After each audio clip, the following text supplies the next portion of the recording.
khả năng cao là thất bại rồi mọi người ơi. Rồi sắp mưa rồi, đi chặt có mẹ xã đang háo hức xem tinh dầu sẽ ra như thế nào. Thì cái nước này nó cực kỳ thơm luôn, nó cũng là cái hơi nước, không hiểu cái lớp cạnh này nó từ đâu ra. Thêm một kinh nghiệm nữa là khi mà mình nấu sau đó bỏ vô để mình đuổi côn trùng, hoặc là mình tẩy lên một số cái bề mặt mình lau. Mình mua cái nồi chiết tinh dầu này với cái giá là 1.680.000. Nó làm bằng inox 304 và có dung tích là 10 lít. Mình không có đặt cái bộ phễu chiết tinh dầu, nhưng mà sau đó mình đặt thêm mình phải chờ thêm 3-4 ngày nữa. Và cái giá của cái bộ chiết là 530.000. Mình nghĩ là mọi người nên đặt cùng cái bộ chiết luôn, mỗi lần mình chiết tinh dầu ra cho nó dễ. Lò mọi người rồi cũng gắn xong cái chiết tinh dầu. Còn đây là cái bộ nồi. Thì cấu tạo của cái nồi này nó tương đối đơn giản thôi, nó sẽ có hai phần. Khi mà mua về thì mình sẽ phải tự ráp cái này. Trên cái nắp á, nắp nồi thì có một cái đồng hồ ở đây, vừa độ C vừa độ F để mình biết được cái nhiệt độ trong nồi đang là bao nhiêu. Còn phía trên này thì người ta sử dụng một cái ống đồng, nó giống như cái ống đồng của cái máy lạnh. Từ cái cục nóng máy lạnh ra cái vô trong cái máy lạnh thì người ta sẽ xoắn theo một cái nồi nhỏ như thế này. Sau đó là cái đường ống này nó sẽ đi xuống cái nồi qua cái lỗ của cái nắp. Bên dưới này thì nó không có dính gì hết. Bên dưới này, giữa cái nồi này với cái nắp và cái phần bên dưới là không có liên quan gì hết. Cái tiếp theo là trên cái nắp này, trên cái nồi nhỏ phía trên này thì nó sẽ đi ra hai cái đường ống có hai cái van. Hai cái van này thì một cái van phía trên và một cái van phía dưới. Cái van phía dưới thì nó sẽ đi qua một cái máy bơm mini như thế này. Thì cái máy bơm mini và cái ống phía hai cái ống dưới này mình sẽ bỏ vào một cái thau nước. Khi mình bỏ vào một thau nước thì cái nước nó sẽ hút từ cái máy bơm này, nó đi theo đường này, nó vô cái ống phía dưới. Sau đó khi mà cái này nó đầy lên thì nước nó trào ra cái phía bên hông này, nó sẽ chui vào cái lỗ phía trên, nó sẽ đi xuống lại kiểu như là một cái vòng tuần hoàn của nước vậy. Thì trong cái nước đó thì mình sẽ bỏ thêm đá cho nó mát. Thì khi lên đây cái hơi ở trong cái nồi này nó sẽ bay qua cái đường này, nó lên đây, nó vào đây, nó gặp nước lạnh, nó sẽ ngưng tụ. Và khi mà ngưng tụ thì mình sẽ lấy được cái tinh dầu qua cái ống này, lấy tinh dầu qua ống này. Thì cái ống bên này mình sẽ cho nó chảy vào trong cái bình này. Bắt đầu mình sẽ lấy tinh dầu ra. Cấu trúc thì nó chỉ đơn giản như vậy thôi. Bên trong cái nồi này thì giữa cái nắp nồi với lại cái nồi bên trong nó sẽ có một cái ron cao su.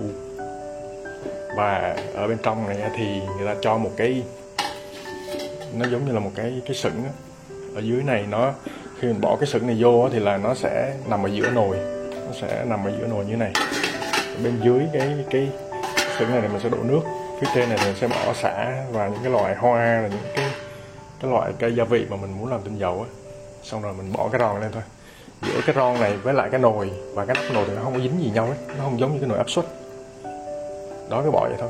Xong rồi úp cái nắp này lên là mình có thể nấu được nồi tinh dầu rồi. Cái nồi này thì làm bằng inox 304, chắc ăn hơn, nó sẽ bền hơn. Và cái đít nồi thì có thể nấu được bằng bếp từ hoặc là bếp hồng ngoại. Ở đây thì người ta cho thêm một cái túi nữa. Cái túi này thì giúp cho mình lọc ra những cái loại hoa nhỏ nhỏ. Khi mình bỏ bên trong rồi này, nó không có rớt vào mấy cái khe này, rớt vào mấy cái lỗ này, nó rớt xuống dưới cái nồi bên dưới, nó rớt xuống dưới cái phần nước ở bên dưới. Bây giờ thì mình sẽ đi chặt sả làm tinh dầu, khoảng 3 kg thôi, 2 tới 3 kg, nhưng mà mình sẽ làm mass luôn 3 kg.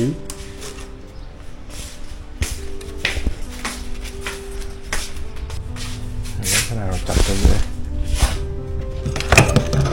Rồi mua được cái búa này, người ta rèn bằng lá nhíp của xe tải, 200.000. Người ta nói 240, mặc cả còn 200. Sẽ đi chặt sả. Rồi sắp mưa rồi nên sẽ tranh thủ đi chặt có mẹ sả đang háo hức xem tinh dầu sẽ ra như thế nào. Đây, sả của mình tốt mùa. Đợt vừa rồi tỉa cái lá đi nè, mà nó lên là tốt ghê không? chẻ khuất luôn cây táo này. Cây táo này không có nước, do cái bét ở đây nó phun, nó vướng mấy cây sả này, cho nên mình sẽ cắt cái bụi sả này thôi. Xong rồi, chặt mà được nó mà thấy cũng chắc cũng được 3 kg rồi, cho nên là không chặt nữa để cho nó mọc tiếp. Này mà được 3 kg thì tha hồ mà làm.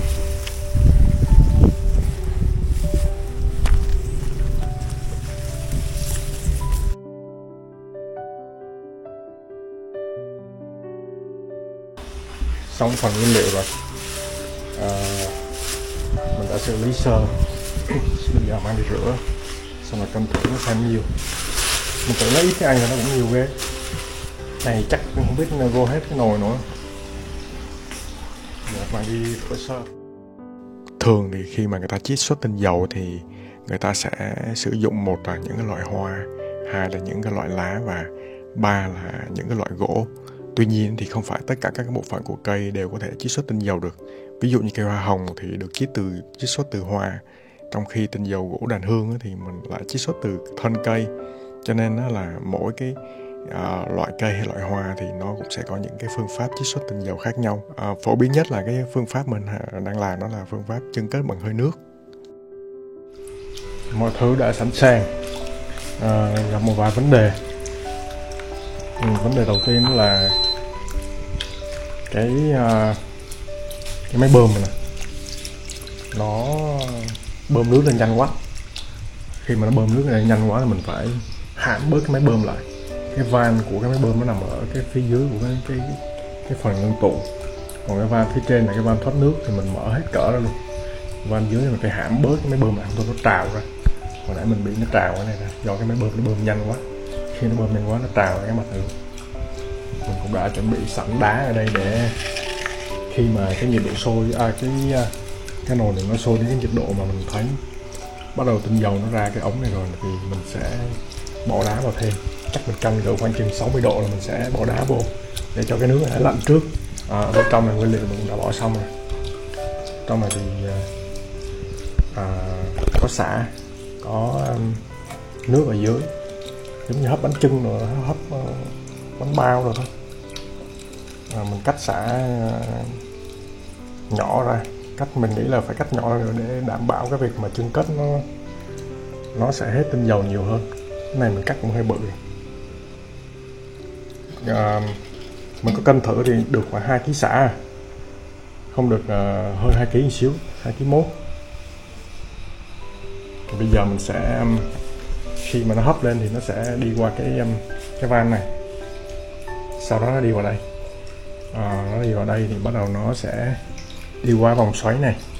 Nước lạnh ở dưới đây thì nó sẽ lấy lên liên tục, nó làm cho cái ống đồng luôn luôn lạnh và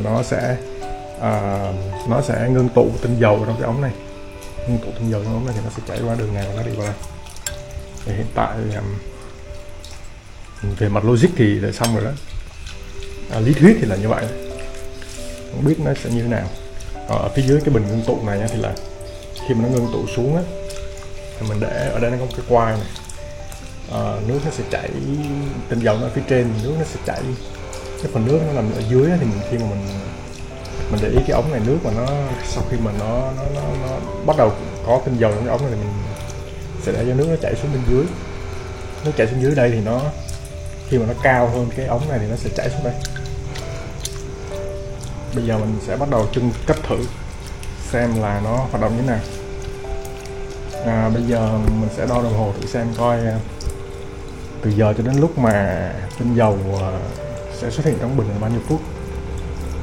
Bây giờ là 4 giờ 50, 2 giờ 50.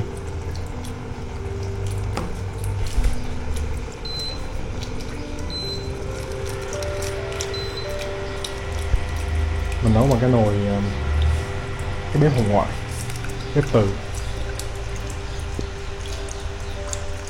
Nhiệt độ trong nồi bây giờ là khoảng 35 độ. Do cái bếp từ này mình sử dụng cái ổ điện này nó bị có vấn đề, cho nên mình phải sửa lại cái ổ điện này, bởi vì cái dây nó không có đủ công suất. Cho nên là bắt đầu từ 3 giờ 6 phút mình bắt đầu. Mình định cắt bỏ một số cái khúc thừa trong video này. Tuy nhiên là mình quyết định mình giữ lại, bởi vì đây là quá trình làm thực tế của mình, và mình nghĩ một số bạn thì cảm thấy nó thừa, nhưng mà một số bạn khi mà chưa có kinh nghiệm thì chắc chắn là cũng sẽ gặp những cái rắc rối nhỏ nhỏ giống kiểu như mình, cho nên mình quyết định mình sẽ giữ lại. 3 giờ 31, từ 3 giờ 6 phút khoảng 25 phút họ bắt đầu có những cái giọt nước đầu tiên nhỏ này. Mình chưa thấy có tinh dầu luôn. Mình nghĩ là tinh dầu nó sẽ nổi lên trên, chưa thấy giọt tinh dầu này hết. Tiếp tục chờ xem sao. Mùi thì rất là thơm rồi, thơm nồng khắp cả nhà, mùi xả không. Cái nhờ có cái nước đá ở dưới đây này, cho nên là cái phần chiết xuất ở trên này ra, nó có một cái màu, có một cái lớp hơi, không biết mọi người có nhìn thấy không. Mình sẽ chờ xem là nó sẽ ra như thế nào. Nhiệt độ ở đây thì đang báo là 95 độ. Sau khoảng 5 phút nữa mình thấy nước bắt đầu nó đã, mình nằm ở cái vòi chiết xuất cho nước nó chảy qua ống này. Mọi người nhìn thấy là nó bắt đầu là ở đây nó sẽ trào qua đây này. Nếu mà cái mực nước ở đây, cái ống này, thì khi mà mình dẫn ở dưới lên thì mình sẽ cho cái mực ống này nó thấp hơn cái bên cái bình chiết một chút xíu, để cái phía nước ở phía dưới này luôn luôn lắng ra ngoài trước. Nhà nước trong cái lò, cái vòi tinh dầu nó ra chậm. Có một vấn đề khi mà chiết xuất tinh dầu là cái nước này nó mau nóng quá, và đúng ra là cái này mình phải sử dụng cái xô lớn. Mình dùng cái thau này nó nhỏ quá, mình bỏ đá vô mà nó mau nóng ghê luôn. Cho nên là mình nghĩ là cái chỗ này bạn phải mua khoảng chừng 5-10 ngàn đá ở ngoài chợ về, để cho cái bỏ của cái này nó lạnh thường xuyên. Cái nước nó mau nóng ghê luôn. Mình cảm nhận được là cái nước này chắc khoảng chừng 4-50 độ á, chứ không đơn giản đâu. 4-50 độ. Cho nên là mình đổ qua cái thau này, mà mới đổ qua thau thôi mà nước nó bắt đầu nó nóng rồi. Phía trên là tinh dầu, nó bắt đầu nó cũng có một cái lớp mỏng phía trên. Mình thấy nó không có được nhiều nữa, để chờ tiếp xem sao. Thì cái ống thoát tinh dầu ra mình dùng hồi nãy mình xả vô đây luôn, thì bây giờ mình tách ra, mình lấy cái nước này để mình vệ sinh nhà cửa cho nó thơm. Mình tận dụng cái này để mình lau nhà.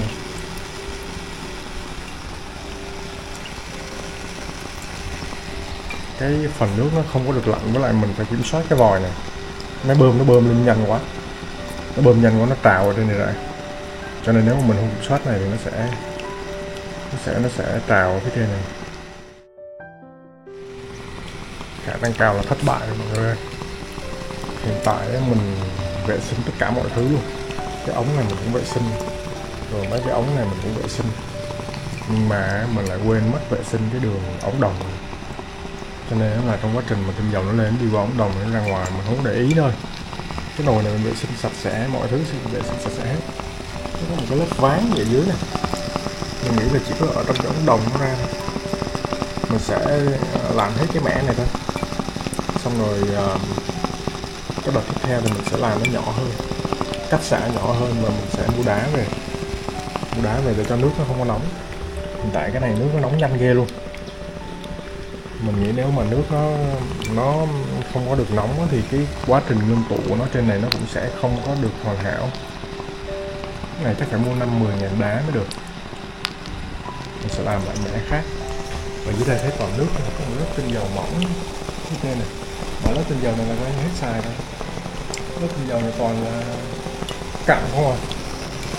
Giờ để ý thấy nó những cái ván đen đen chấm chấm.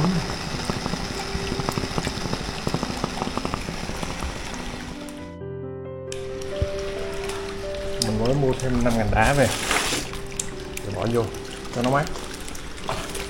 Rồi. Cho vào luôn.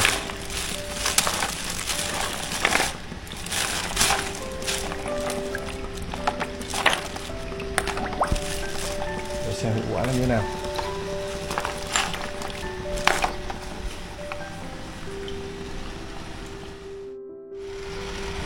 Mẻ đầu tiên thất bại rồi mọi người. Nó bị cạn nhiều quá, với lại có thể là do xả mình chắc mình phải giã nó ra, xong rồi mình chặt khúc nhỏ hơn, khúc khoảng chừng 1-2 phân thôi, còn để dày nó không có hiệu quả nữa. Mình lấy luôn cái nước mà ở trong cái bình tinh dầu này để mình đuổi ruồi đuổi muỗi rồi lau nhà này kia, được một bình cỡ này. Thì cái nước này nó cực kỳ thơm luôn, nó cũng là cái hơi nước thôi, hơi nước trong xả ra, cho nên là mình quyết định là mình sẽ giữ lại cái bình này để mỗi lần mà lau nhà hay là mình chiết ra một cái bình xịt để đuổi côn trùng. Có kiến người có đồ mình sẽ bỏ vô, mình bóp mình xịt, mình nghĩ nó cũng sẽ hiệu quả, tại vì nó thơm lắm. Còn cái mẻ này thì mẻ đầu tiên bị fail rồi, ngày mai mình sẽ thử lại một cái mẻ mới, tiếp tục hành trình thử nghiệm thôi. Thất bại rồi. Sau khi mình dựng cái mẻ tinh dầu thì mình thấy có một cái khúc ở đây này. Mình định cái này, nhìn bên này nó sẽ dễ hơn này. Cái khúc trên này, này. Thì bắt đầu khúc từ chỗ này nhìn thấy rất là rõ, chỗ này xuống là nước, còn khúc phía trên là tinh dầu. Mình sẽ lọc lại, mình sẽ dùng một cái lưới lọc để lọc lại.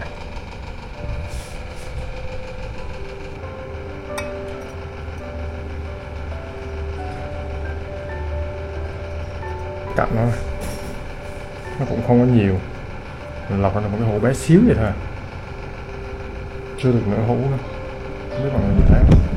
Đây nhìn thấy dễ thấy không? Chưa được nửa hũ. Mai sẽ làm mẻ khác thử xem sao. Bây giờ sẽ đi cách xả để làm mẻ tinh dầu khác. Hôm qua bị fail rồi. Vận sự khởi đầu nên gian nan dần dần nản. Mẻ này mình sẽ cắt củ không thôi, mình sẽ lấy cái phần gốc ở dưới thôi, phần trên sẽ bỏ hết, xem nó như thế nào. Cái mẻ đầu tiên mà mình chưng cất tinh dầu thì do không có kinh nghiệm cho nên là làm lóng ngóng đủ thứ hết. Nhưng mà qua cái mẻ thứ hai thì bắt đầu mình có kinh nghiệm nhiều hơn rồi, có kinh nghiệm trong việc xử lý nguyên liệu, rồi có kinh nghiệm trong việc chuẩn bị những cái dụng cụ để chưng cất, nó cũng sẽ nhanh hơn, mất thời gian chỉ có lần đầu tiên thôi. Cho nên trong cái video này thì khi mà mọi người xem xong là mọi người có lợi nhiều hơn mình rồi, mọi người sẽ có thêm một số cái kinh nghiệm mà mình phải trải nghiệm qua thực tế thì mới có thể có được. Khi mà mọi người chưng cất tinh dầu thì mọi người nên sử dụng nước cất, hoặc nếu không có cơ hội thì mình sử dụng nước đóng chai mà nước lọc tinh khiết thì chất lượng tinh dầu nó sẽ tốt hơn.